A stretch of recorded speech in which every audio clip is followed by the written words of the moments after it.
All right, guys, so last week we learned about warm and cool colors. Well, today we're going to be using some oil pastels to make a warm colored pumpkin, or you could turn it into a jack-o'-lantern. Now there is one color we have invited to the party, even though it's not a warm color, and that is green, because we wanted to add a stem and some grass. So green is not a warm color, but it is in your supplies today. So you're going to get a black piece of paper and a step-by-step guide on how to draw a pumpkin. So I'm going to start at step 1, and I see this shape in the middle that's kind of like an oval, but it's a little pointier on top. And I want to make sure that I draw this really big, because if I draw this teeny tiny pumpkin, it is going to be hard to follow the steps to color it in. So I will start by making a point closer to the top, and then I'm just going to make a big oval at the bottom. From there, I'm going to add 2 rainbow lines on the side and a stem, and then 2 more rainbow lines, and then I'm going to erase. If I had any lines inside my stem, I'm going to erase those. And now I have a nice sized pumpkin that will be easy to color in. So these are oil pastels. They look a lot like crayons, but they're different. If you feel them, they feel more waxy or more oily. And so they are good for projects like this. They show up really nice on black paper. You can also choose purple paper. That's another option. So I'm going to start by grabbing my darkest color, which is the red, and I'm going to trace all of the lines I just drew in pencil with the red. So I'm not coloring in the shapes, I'm tracing around the outline.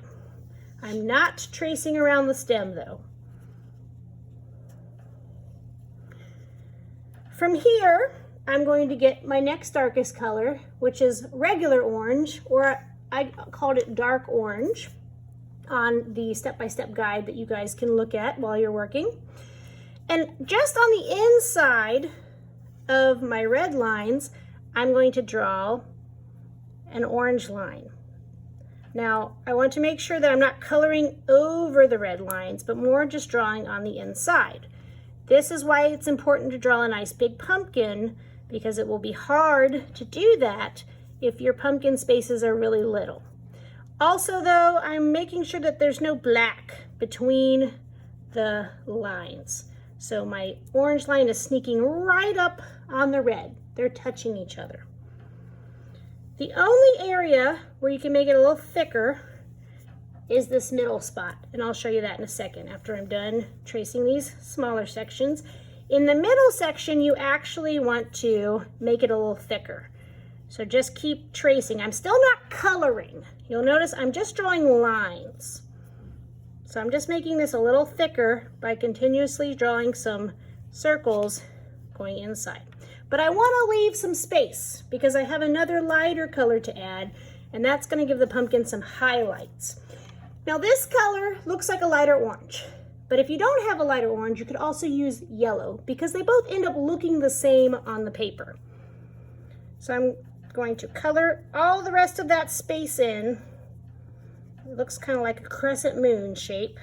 I'm going to color the crescent moon shapes in with the lighter orange, or like I said, you could also use yellow.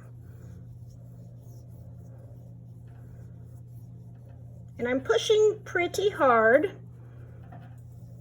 so that way I have nice thick colors and I don't see the black through the paper.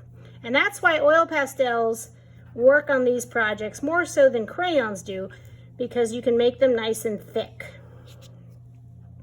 Now just to give it a little bit more of a realistic look, I'm going to go back to that darker orange, and on those middle parts I'm going to lightly, very lightly, color over the yellow or the light orange.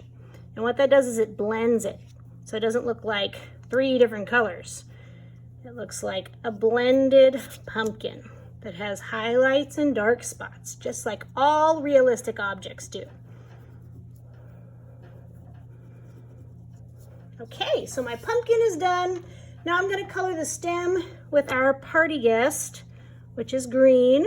He's come to the warm color party. He brought some chips to share. Add some grass. Now, if you want to add anything else to your picture with your crayons, be my guest. There's not a lot of background on this paper because we've used most of it for our pumpkin. But you could add things in the sky if you wanted to, or something else that is not one of the colors that we have to use with the oil pastels. You can always use your crayons. Okay, so I have colored my grass and my stem. The last thing you can do, if you want, is you can get out a black crayon and add a face.